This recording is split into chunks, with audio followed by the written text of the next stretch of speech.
Assam caste YouTube চেনেলৰ অন্য এটা নতুন ভিডিঅ'ত আপোনালোক সকলোকে স্বাগতম জনাইছোঁ আৰু আজি হ'ল 30 নৱেম্বৰ। আজিৰ দিনটোৰ কেইবাটাও গুৰুত্বপূৰ্ণ খবৰ আপোনালোকৰ লগত শ্বেয়াৰ কৰিবলৈ ওলাইছোঁ। এনেকুৱা ধৰণৰ খবৰসমূহ নিতৌ চাবলৈ এই চেনেলটো ছাবস্ক্ৰাইব কৰি ভিডিঅ'টোত এটা লাইক কৰি দিব, শেষত ভিডিঅ'টো শ্বেয়াৰ কৰি দিব যাতে সকলোৱে এই খবৰসমূহ চাব পাৰে।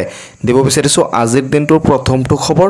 আজিৰ দিনটোৰ প্ৰথমটো খবৰ অৰুণোদয় আঁচনিক লৈ আহিছে। ইতিমধ্যে আপোনালোকে গমেই পাই গৈছে যে অৰুণোদয় আঁচনিৰ টকা 3100 টকালৈকে বৃদ্ধি হ'ব। এতিয়া যিসকলে 1250 টকা পাই আছে সেইসকলে অহা দিনত 3100 টকা পাব বুলি বা 3100 টকালৈ বৃদ্ধি হ'ব পাৰে বুলি ইতিমধ্যে ঘোষণা হৈছে। নিউজ চেনেলত হয়তো আপোনালোকে দেখা পাইছে। এতিয়া প্ৰশ্নটো হয় যে এই 3100 টকা কোনে পাব? ইয়াৰ উত্তৰ হ'ল যিসকলে নেকি অৰুণোদয় আঁচনিৰ এতিয়া টকা পাই আছে 1250 টকা, সেইসকলক 3100 টকা দিয়াৰ পূৰ্ণ সম্ভাৱনা আছে। আৰু অৰুণোদয় আঁচনিৰ টকা বৃদ্ধি পাব বুলি মুখ্যমন্ত্ৰীগৰাকীয়ে এটা ইংগিত দিছে আৰু তেওঁ উল্লেখ কৰিছে যে চৰকাৰে যিটো প্ৰতিশ্ৰুতি দিয়ে সেই প্ৰতিশ্ৰুতিটো পূৰণ কৰে। তাৰ মানে 3100 টকা হোৱাৰ পূৰ্ণ সম্ভাৱনা আছে। অৰুণোদয় আঁচনিৰ যি কিস্তি আছে বা অৰুণোদয় আঁচনিৰ যি টকা আছে সেই টকা 3100 টকালৈকে বৃদ্ধি হ'ব পাৰে। 3100 টকালৈ বৃদ্ধি পাব পাৰে অৰুণোদয় আঁচনিৰ ধন। 1 জানুৱাৰীত মুখ্যমন্ত্ৰীয়ে কৰিব ডাঙৰ ঘোষণা। 1 জানুৱাৰীত ৰাজ্যৰ মুখ্যমন্ত্ৰী ডক্টৰ হিমন্ত বিশ্ব শৰ্মাই অৰুণোদয় আঁচনিক লৈ ডাঙৰ ঘোষণা কৰিব বুলি তেওঁ ইতিমধ্যে উল্লেখ কৰিছে।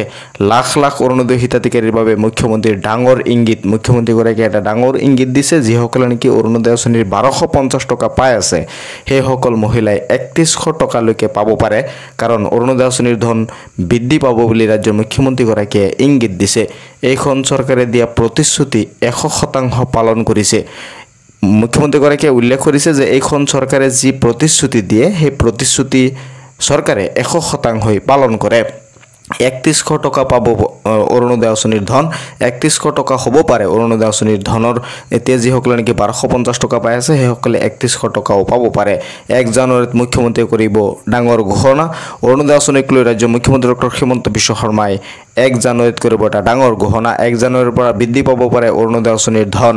1 জানুৱাৰীৰ পৰাই আপোনালোকে 3100 টকা পাব পাৰে। নতুন বছৰত ৰাজ্যৰ মুখ্যমন্ত্ৰী ডক্টৰ হিমন্ত বিশ্ব শৰ্মাই অৰুণোদয় আঁচনিক লৈ ডাঙৰ ঘোষণা কৰিব পাৰে। দিব বিচাৰিছোঁ আন এটা গুৰুত্বপূৰ্ণ খবৰ। ৰেচন কাৰ্ডত অন্তৰ্ভুক্ত হ'ব আপোনাৰ নামো। প্ৰতি সমষ্টিত 4000 নতুন ৰেচন কাৰ্ড। এতিয়াৰে পৰা প্ৰতি সমষ্টিতে 4000কৈ নতুন ৰেচন কাৰ্ড দিব ৰাজ্য চৰকাৰে আৰু ৰেচন কাৰ্ডত অন্তৰ্ভুক্ত হ'ব আপোনাৰ নামো। যদি আপোনাৰ নাম এতিয়ালৈকে ৰেচন কাৰ্ডত অন্তৰ্ভুক্ত হোৱা নাই বা আপোনাৰ পৰিয়ালত কোনেও ৰেচন কাৰ্ডৰ পৰা সামগ্ৰী লাভ নকৰে তেনেহ'লে এই ভিডিঅ'টোত আছে এটা ভাল খবৰ, কাৰণ প্ৰতিটো সমষ্টিতেই 4000কৈ অৰুণোদয় হোৱা প্ৰতিটো সমষ্টিতে 4000কৈ নতুন ৰেচন কাৰ্ড দিব। ইতিমধ্যে ঘোষণা হৈছে প্ৰতি সমষ্টিত 4000 লোকে নতুনকৈ পাব ৰেচনৰ সুবিধা। যদি আপোনাৰ ৰেচন কাৰ্ড নাই তেনেহ'লে আপোনাৰ কাৰণে এটা ভাল খবৰ। ইতিমধ্যে চৰকাৰে প্ৰতিটো সমষ্টিতে 4000কৈ নতুন ৰেচন কাৰ্ড দিব বুলি ইতিমধ্যে ঘোষণা কৰিছে। বাদ পৰা পৰিয়ালৰ সদস্যৰ নাম অন্তৰ্ভুক্ত হ'ব ৰেচন কাৰ্ডত। যদি আপোনাৰ পৰিয়ালৰ কোনো সদস্যৰ নাম ৰেচন কাৰ্ডৰ পৰা বাদ পৰিছে তেনেহ'লে সেই সদস্যগৰাকীৰ নামো আপোনালোকে ৰেচন কাৰ্ডত অন্তৰ্ভুক্ত কৰিব পাৰিব। প্ৰতি সমষ্টিত 4000 লোকে নতুনকৈ পাব ৰেচনৰ সুবিধা। ইতিমধ্যে ঘোষণা কৰা হৈছে। 2024 চনত 40 লাখ নতুন হিতাধিকাৰী অন্তৰ্ভুক্ত কৰা হৈছিল। 2024 চনত 40 লাখ নতুন হিতাধিকাৰী অন্তৰ্ভুক্ত কৰা হৈছিল ৰেচন কাৰ্ডত আৰু 2025ৰ আৰম্ভণিতে 19,55,000 নতুন হিতাধিকাৰীয়ে মানে এই ৰেচন কাৰ্ডত সোমাইছিল। নতুন হিতাধিকাৰী আছিল 2025 চনত 19,55,000 নতুন হিতাধিকাৰী 2025 চনত ৰেচন কাৰ্ডত তেওঁলোকৰ নাম অন্তৰ্ভুক্ত কৰিছিল। ৰাজ্যত পুনৰ 5,04,000 অন্তৰ্ভুক্ত হ'ব নতুন হিতাধিকাৰী ৰেচন কাৰ্ডত। ৰাজ্যত পুনৰ 5,04,000 লোকক অন্তৰ্ভুক্ত কৰা হ'ব। গতিকে আপোনাৰ পৰিয়ালৰ যদি কোনো সদস্যৰ ৰেচন কাৰ্ড নাই তেনেহ'লে আপুনি ৰেচন কাৰ্ডৰ বাবে আবেদন কৰিব পাৰিব। 2,45,16,145 জনে পাই আছে ৰেচন কাৰ্ডৰ সুবিধা। ইতিমধ্যে 2,45,16,145 জন লোকে ৰেচন কাৰ্ডৰ সা সুবিধা পাই আছে। ৰাজ্যত নতুনকৈ প্ৰদান কৰা হ'ব লাখ লাখ ৰেচন কাৰ্ড।